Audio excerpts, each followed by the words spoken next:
नमस्कार मित्रांनो, आज आहे डे 2 ऑफ मंडाला सिरीज आणि आजचा मंडाला पण मिनी मंडालाच असणार आहे. आणि छोटंसं मिनी मंडाला ड्रॉ करते. सिंपल दिसतंय पण तुमचा हात स्टेडी पाहिजे ह्याच्यासाठी. मी करते ड्रॉ, म्हणजे मी पण बिगिनरच आहे. मी काल सांगितल्याप्रमाणे माझं पेटल कधी इकडे राईट जातं, कधी लेफ्ट जातं. सो ते चालतं, तेवढं चालतं. पण असं काही नाही की सगळं परफेक्ट असलं पाहिजे. असं कधीच कुठलं आर्ट नसतं जे एकदम परफेक्ट आहे, आणि परफेक्ट असेल तर ते आर्ट नाहीच. त्याच्यामध्ये मिनी मंडलामध्ये असं सेंटर जर मस्त नीट अँड क्लीन असेल ना, तर तो इतका छान वाटतो बघायला.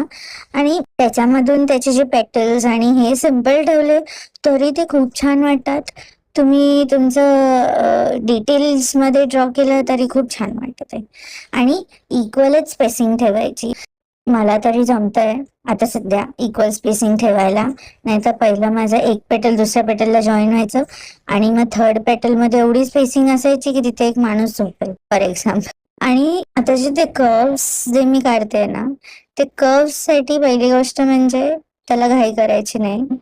नाहीतर मी रिअल मध्ये इतकी स्लो काढते की समोर आता तुम्ही बसला आहेत किंवा कोणी बसलंय, मला मंडाला ड्रॉइंग काढताना बघताना पॅटर्न्स काढताना तो झोपेल त्या व्यक्तीला. तुम्ही टाइम घ्या, विचार करा कसं तुम्ही सर्कल ड्रॉ करू शकता. ह्याच्यामध्ये तुम्ही अजून काय वेगळा पॅटर्न, तुमचे स्वतःचं पॅटर्न बनवायचं ट्राय करा. रेफरन्स घ्या स्टार्टिंगला, पण तुमचे स्वतःचे पॅटर्न्स. मग तुम्हाला असं वाटेल की मग तुमची क्रिएटिव्हिटी तुम्हाला कळेल की वाव यार, मी हे पण क्रिएट करू शकते. आणि ते दिसतं पण भारी, आणि तुम्हाला वाटतं पण भारी की अरे मी एवढं भारी भारी क्रिएट करू शकते. कॉन्फिडन्स येतो ना. सो हे मी मिनी मंडला असतं का केलं की नाही, क्विक आहे ना, छोटूस आहे, क्यूट आहे, आणि जरा बरं पण वाटतं. सो मला हे डे मधून, माझ्या होल डे मधून एक थोडंसं छोटं मिनी थेरपी असते ना, तसं टाईप फील होतं. सो माझं मिनी मंडाला रेडी आहे. तर तुम्ही लाईक करा, शेअर करा आणि सबस्क्राईब करा. थँक्यू.